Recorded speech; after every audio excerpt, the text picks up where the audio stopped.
How many lines does it take to destroy a brick wall? It is the age-old question, and today, Mr. Bowmore and Mr. Kafka, two absolute chads and legends in the Total War Warhammer scene, are going to be trying to solve that question for us. And it looks like the Dwarfs will be the brick wall today, led by the mighty Bowmore, and I like his build quite a bit. It's nice and aggressive, which is certainly what you need to see from the Dwarfs in this matchup, in my humble little duck opinion. Otherwise, you will simply get shot and kited off the edge of the battlefield. So for the forces of the Dwarfs, you do have some of the toughest walls in the universe, and that is going to be the Ironbreakers. Ironbreakers have 125 armor. They care very little for your petty arrows, petty axes, spears, and all that nonsense that enemies do bring to them. They're here for the long grind. So they're going to be forming the secondary battle line, sandwiching a couple units of miners as well. So a bucket and a blast and charges to help support the front line. Now for the front line, we actually have Longbeards with great weapons, a fantastic choice in this matchup. They are silver chevroned up to 1 silver chevron, but when you combine these guys with the Rune of Doom, they go toe-to-toe and overwhelm white lines, and can even go up against more elite troops like Swordmasters and so on. Just behind them, and in the third battle line today, we do have a couple of units of Coralers, nice to bring some range pressure. Personally, I am still a bigger fan of Thunderers in this matchup, just to the sheer amount of damage they can bring to units like Chariots rather quickly, with the All-Far Raiders in the middle, though, to help support the Coralers and also drop the debuffs on the enemy, to allow the Coralers to punch that little bit harder than they normally would. We do have double Slayers in the back as well, so I guess that is the main answer today for those Chariots, and we have some more Longbeards as well holding down the rear. Really fun build. We have Thoric Ironbrow leading the battle line, of course, in Dowie fashion. Now, he is by far and away the most competitive dwarf pick. I still have a special place in my heart for Ungrown, but unfortunately, Thoric has, taken the reins of pretty much every Dowie player right now. Coming in with Rune of Slowness, Rune of Breaking, which is an interesting one. Don't get to see that spell terribly often. And the Rune of Doom. Rune of Breaking, yeah, I mean, it sunders armor, increases base weapon damage and armor piercing. I can certainly see it having some application. So for the forces of the High Elves, the pointy ears and their lions, we do actually have white lions in the front line. Unfortunately, the infantry variety, not the actual majestic beasts themselves. So 1, 2, 3, 4, 5 along the front line with beautiful AP. Couple of units of archers backing them up. 1 unit of elite swordmasters or HOF as well to help support. And a nice little core of chariots. Now, these are the white lions that the dwarfs do indeed fear. They bound across the dusty desert plains here. We have double line chariots combined here with a noble on a chariot as well to help support them. He's going to be bringing up that lovely sacred incense, given 10% missile resistance to all nearby homies, which of course does include these line chariots who already come in with a lovely little bit of missile resistance. That has been buffed up to 40% resistance. Quite ridiculous. And in the sky we have Alaro the Radiant, Tempest just in case there is Gyrocopter spam, and Earthblood and Star of Avalon to heal up those chariots. Should be a good fun game. It's a good map as well, quite nice and open. The Dwarfs are going to try to maneuver themselves to the left hand side to take the high ground and fight the High Elves on equal footing. They are a little bit slower, so it looks like the High Elves, if they want, can rotate their army just around here a little bit and come crashing down on one flank of the Dwarvish battle line. And it looks like he's going to do that with the Lion Chariots and the Swordmasters, so a nice little flank overload on this right hand side, looking to try to dominate and use the Elvish speed to their advantage. Dwarves are going to fall back, realising they cannot contest the high ground here, and they fall back and simply rotate around to try to meet the enemy man to man.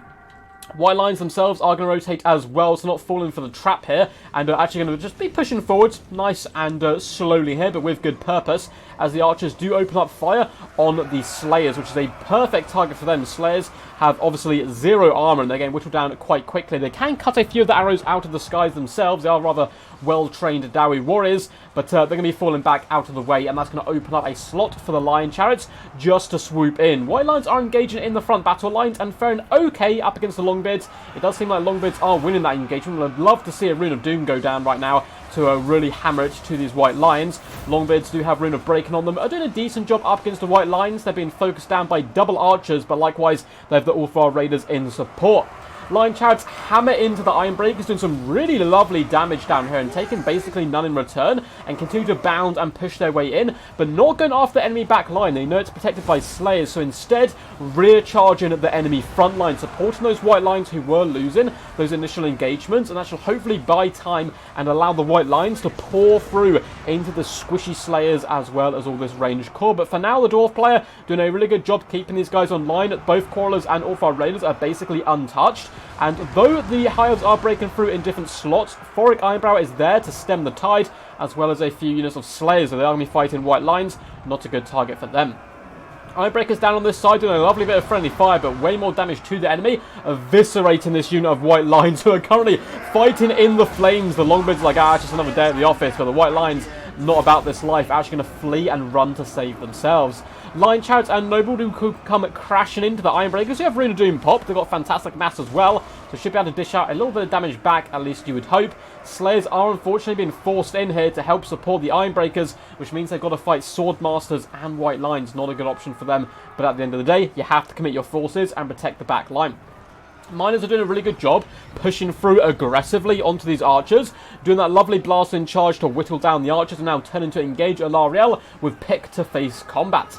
Slayers do a decent job here. They overwhelm the white lines with the support of the Longbeards and Thoric Ironbrow, and now they're going to switch their target over here to this flank on top of the Noble and Lion Chariots, and you can see real beautiful micro so far by the High Elf player, constantly maneuvering with his Lion Chariots and pulling out of combat whenever the Slayers do get too near. That's some really good work there. These Ironbreakers, though they haven't had the best day so far, are doing a brilliant job holding the line, the thin line of Dowie warriors with their shields raised high. You shall not pass, you cannot pass. And it's actually buying time for the All-Far Raiders and Quarrelers to do some really good damage here to the Swordmasters and White Lines. The Ironbreakers, your fight is not going out. Your sacrifice isn't in vain here. You're buying so much time for these range units, ready to bring in the pain. So a full healthy unit of Longbeards has been brought up from reserve. Miners are continuing to push the archers. You don't want to overextend though, because then the Chariots could sweep back and just kind of work as backline sweepers, clean up this pressure for free, and allow the archers to survive. So push them off and then fall back. It's really frustrating play, but it is something that they need to do. Longbeards and Miners are trying their little hardest here. We do have some Slayers nearby who need to pop over onto the Chariots and really try to drag them down. It looks like they are both now activated and on the warpath. However, Star of Avalon does go down, and if the Slayers are fighting all these Chariots and White Lines, that means the Archers can rain in shots from afar to try to drag down the majestic beasties. Down on this flank, you can see that the Ironbreakers have indeed been forced back, and the Crawlers are sent packing and running, though good micromanagement. Bowmore really is one of the best kind of micromanagement players in the game, and he pulls the Crawlers one way, pulls the Rangers in another direction, while one unit is continuing to fire, and these Swordmasters and White Lines can have a really bad time tracking down and pinning in their enemies. The 72 Longbeards are still going relatively strong, but unfortunately for the Dwarfs, so are the Elvish Chariots. Both Line Chariots doing a good job, as is the Noble and Alariel the Radiant. White Lines are being overwhelmed by a mixture of Slayers and Longbeards, who seems to have returned from the warpath they were currently on, up to 31 and 42 kills, just dishing out the pain to White Lines. Unfortunately, some of the Slayers will indeed be going down here, but wherever the Slayers go, the Chariots go in a different direction. As soon as the Slayers pulled off from this main combat, they now come crashing in and are starting to run over the Longbeards once more, and we have 2 units of archers backfiring, which is really good news here for the Elvish folk, but the Longbeards are starting to cleave their way through the enemy. Thoric Ironbrow are going to be moving in to intercept the White Lines. We do get a couple of blasts and charges come from just these 6 Ironbreakers, and you can see those Swordmasters and White Lines were really unable to capitalise on breaking at this flank, and now we have the Lion Chariots swooping into the back. Rune of Slowness goes down, plus marked by Ulthra, reducing the armour and missile resistance and missile parry, buying time for Quarrels to hopefully bring them the pain. But again, if this was Thunderers, they would do so much more damage. This would be devastating, but at the end of the day, Quarrels also have their own pros and cons, and also a little bit cheaper, I believe, off the top of my head. I think they're cheaper. Yeah, I think they must be, surely. But they do have a bit of a better firing arc, so better at taking down enemy archers and so forth. Alara the Radiant does swoop down, just pecking at some Quarrelers. They are running for their lives. Unfortunately, you cannot outrun a lion. Trust me, I have tried. And the Lion Chariots are doing a really good job here, just eviscerating the Ironbreakers, who have indeed been killed to the last Dwarf. Or they've actually shattered here, so these guys off to go take some Slayer Oaths, and now the Quarrelers will be wrapped up. At this point, the Dwarves don't have too many options. They've probably got to fall back and become a tight iron fist with the Slayers hidden in the middle, and then just push towards these archers and try to fend them off. Though the archers are getting really low ammunition-wise, you can see the Miners are trying to hop on top of some of them, and they're actually wavering from the mere presence of the Vengeful Dowie, and some lovely counter-skirmish and counter-fire coming in by the Quarrels actually shatters the archers and the White Lines, and this other unit may not be far behind. So it really has come down to the Chariots up against a few good Dowie, and the Noble and Chariots do push into the Longbeards, do some decent damage. Longbeards with their mighty cleaving axes aren't able to really... they're able to pin in just about this Chariot. They're getting in a few licks, but honestly not too many. The Slayers are nearby now, and they certainly help out quite a bit when it comes to dragging down this Noble, but there is plenty of healing left on the field. Now, one unit the Dwarfs really want to keep alive and active is going to be the Ulfar Raiders, because their debuff is so useful, even if it's just used in combat. Learn the armor of the Lion Chariots, who are relatively stocky, is going to be really, really big. Ironbreakers take a ton of damage on the charge once more. Look at their HP, it just falls off so quickly. Oh my god, that is disgusting. As the Lion Chariots come in here and really burst down the Dwarvish line. The Slayers are doing a decent job though. They're constantly hounding and harassing these Chariots. Looks like we are going to see a Rune of Doom go down and a Rune of Break-In, but I think the Chariots just aren't going to bother to stick around long enough for that to really take too much effect. Now, we do have some white lines returning. We also have some archers, but they are currently out of ammunition, so they've probably had quite a good party today, up to 24 kills. Swordmasters and all the other white lines are currently being shattered, and the Noble is starting to get a little bit beat up. Thoric Ironbrow is full health. Now, you can cycle charge Thoric, but it is generally like cycle charging a brick wall. He doesn't budge, so you're really just getting that charge bonus. You're not pushing him over, you're not disrupting him. He's absolutely fine. A well-placed Star of Avalon is going to go down, healing up all of these white lines as well as the Chariots. Unfortunately, the Noble didn't get any of that juicy healing, and neither did Alarielle. Well, I think she got a little bit there. Wait, is she? What? Is she getting healed even though she's not in the circle? What is this? It says Star of Avalon's going down on her, and she does seem to be healing. I have no idea how on earth that works. She was in the healing circle to start with, but fell back out? That's bizarre. Maybe it sticks on you if you just dip in for a second. I don't know.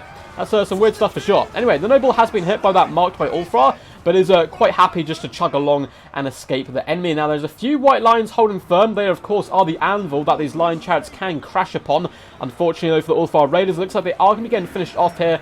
Lion Chariots just treading them under hoof, paw, and claw. And, yeah, they're not having a good day whatsoever, the poor little Raiders, who do find their faces down in the muck. They've done a decent job so far, though, up to 850 damage value. Another clutch Earthblood does come in, healing up the Chariots, as well as these white lions. Slayers are trying their little hardest here. Longbeards are doing a decent job combined with the Ironbreakers. These Longbeards a little bit idle. Braun will just rear charge in and break these last two units, but it looks like he is busy currently trying to manage Thoric and the Corals and keep them alive where possible. We are going to see the Longbeards do a glorious charge into the archers, and they're going to try at the archers. They do have a slight advantage of the hill there. The Longbeards have a slight advantage of being far better melee combatants, and the archers simply getting decapitated, limbs being skewered, and they're not having a good day whatsoever. Even up against the really beat up Longbeards, they're just doing no damage, and they do shatter there. And both the white lions are starting to run. One unit is shattered, the other is broken. However, the Lion Chariots are still very, very healthy, and you can see Alarielle is at her healing cap. 1,800 HP, though, is certainly not shabby. Rune of Doom goes down, and that's going to give a big boon here to the forces of the Dwarfs. It's going to enable them to cause fear, which won't really matter, but at least it'll counteract the enemy fear, I suppose, because I believe Alarielle does cause fear, and the Lion Chariots definitely do. They're doing a decent amount of damage. Noble is down to 1.6k HP. A little bit of kiting is going to unfold, of course, just falling back with the troops and cycle charging, try and bring back some of these white lions, and yeah, there's going to be constantly just pull back charging, and that's what the aim of the game is going to be, of course. Lion Chariots being multi-model units can do this super effectively, and it's been some really good high off play so far coming in from Kafka.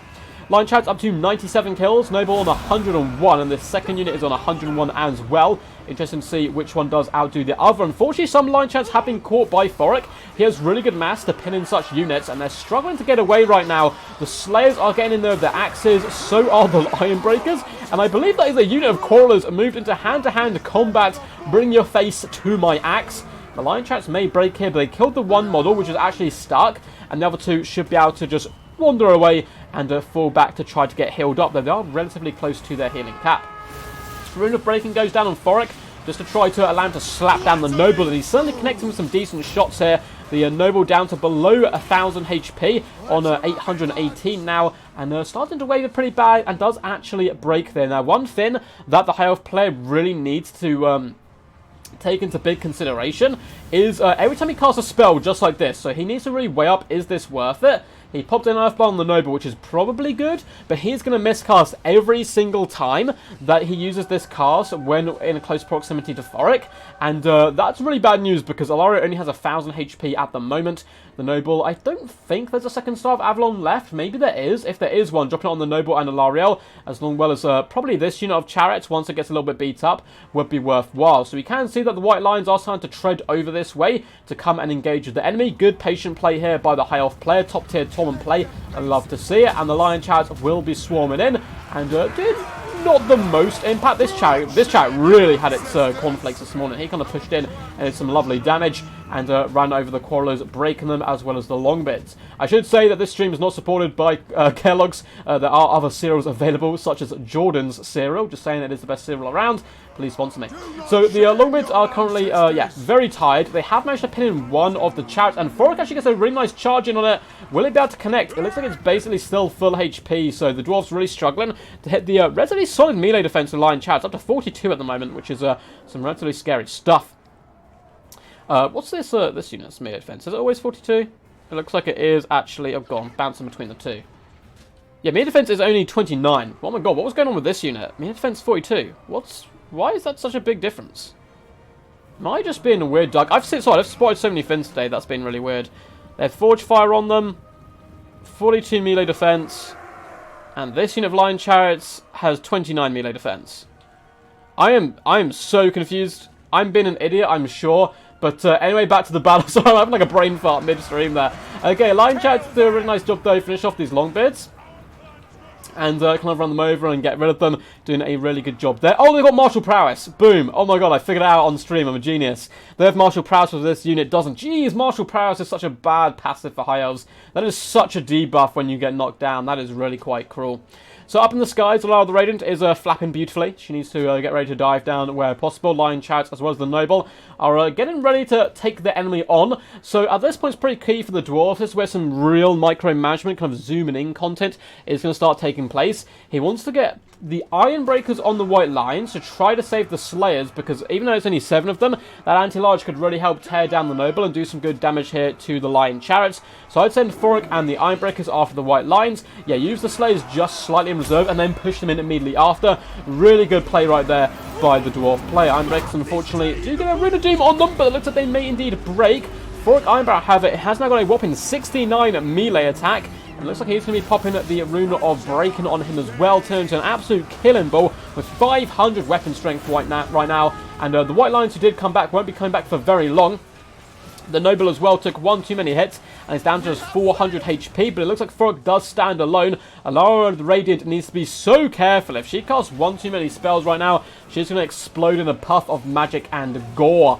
The Noble probably should be the main target for Thoric at the moment. He's the biggest damage dealer left on the field. And then start whittling down the weakened units, the second unit of Lion Chariots, or Alariel, if she does get so bold as to swoop in. Now, balance power currently is favour of the Elves. However, we have seen Thoric Ironbrow win from worse odds than this before, with the balance power nearly on army losses, and he just tanks, absorbs, and dishes out the pain. However, he's up against a real top-tier High Elf player right now, who's simply using all his tools at his disposal, shattering any dwarf resistance, any allies that can rally to Thoric, and then just cycle charging down the enemy, not risking Alariel. I do think 1 or 2 more spells, though, might be too much of a risk, but the Lion Chariots would have so much healing potential on this second unit. Of course, the first unit is basically down.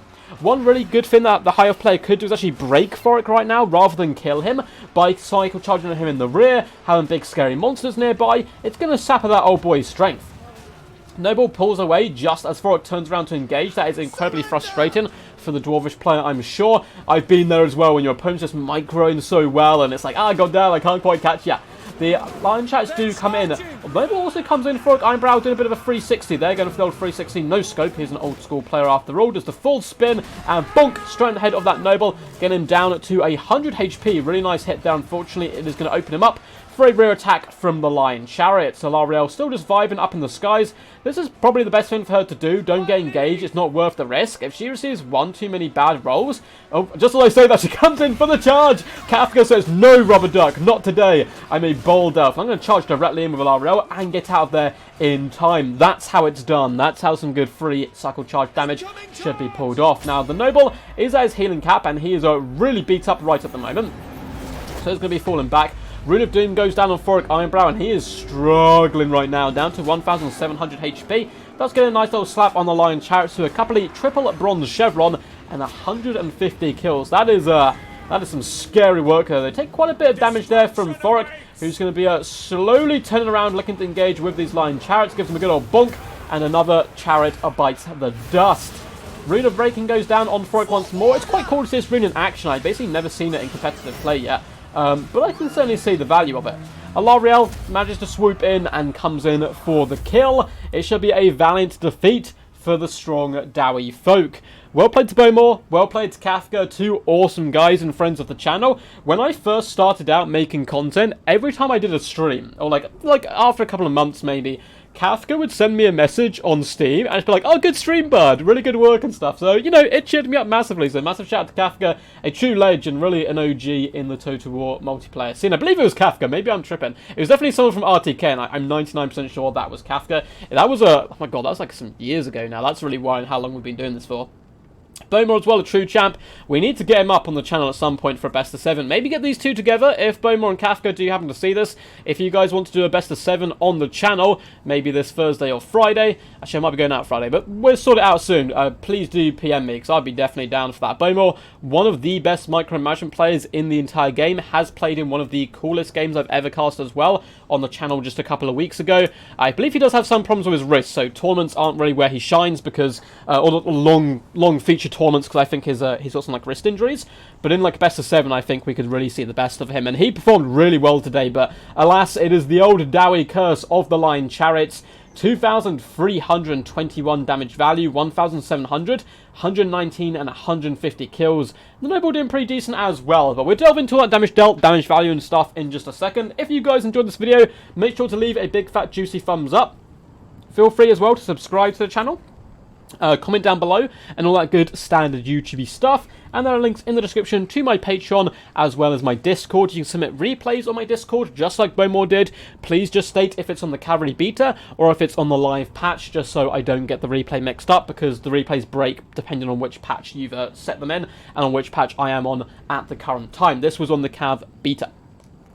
Also, there is a vote currently going on my communities tab. Make sure to go vote in there if we're going to start doing a clip of the week video, which is really good fun. I released the first one, and yeah, it's my favourite video, or favourite clip from one of my content videos, live streams or videos from the week, and it's just put into like a little 30-second to 1-minute format, and that we can all kind of celebrate. But anyway, back to the Glorious Battle, so make sure to go and vote on that. We'll go through the Hiles first, as we've already gone through the Chariots. Alara, the Radiant, 840 damage value, not too shabby whatsoever, considering she was mainly brought for the healing, and she heal capped so many troops, so she did a really good job. 1,387 damage value on the Noble, 109 kills. White Lions did not pay for themselves across the board. One unit did, the others really did struggle, and there's still a very good pick here. A lot of Dwarf players overcompensate now in the infantry department, and they kind of need to beat the White Lions, so you know, going with the silver shielded or silver chevron longbeards. I actually really like Dwarf warriors in this situation with the Rune of Doom at the same time. I believe you still lose, but you do like horrendous damage and really good cost effectiveness. Swordmasters, 785 damage value is not shabby, but those Ironbreakers holding the line, holding them back long enough for the Chorus to get in there. Then some beautiful Dowie Kite at the end of the kind of conflict as well. Archers did okay, but it really did come down to Kafka's just a beautiful micro with his Chariot units and some well-placed heals. As for Bowmore, Thoric Ironbrow is an absolute warrior god. 3,811 damage value, over 10k damage dealt. By far and away, I say it every time we see Dwarfs in action, but by far and away the Dwarfs' best legendary lords. The Longbeards performed a bit better than the White Lions, as we can see. 730 damage value, 790, 730, 1,028. But of course they were silver and chevroned up, so that's quite a big investment. All of our Raiders did some really nice work. 976 damage value, and that doesn't include the debuffs they were able to bring to the table. Ironbreakers did solid. I mean, 688 damage value doesn't seem great, but they were able to hold the enemy back for a long time. The other unit, fair enough, far better, 1.3k damage value. They weren't being quite as harassed by Swordmasters and Chariots and so forth.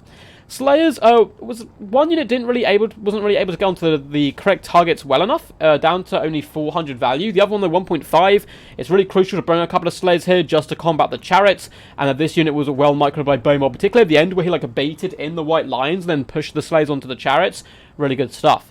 Minus the Blast and Charge did amazing. 630 and 750 damage value, able to push through onto those archers and shut them down. And the crawlers, 1,370 damage value and 670. I take my hat off to you. I was kind of slagging off crawlers a little bit in the battle, saying thunderers were better, but hey, crawlers certainly have their place. Hey guys, hope you enjoyed that one. Until next time, peace, peace, and as always, stay awesome.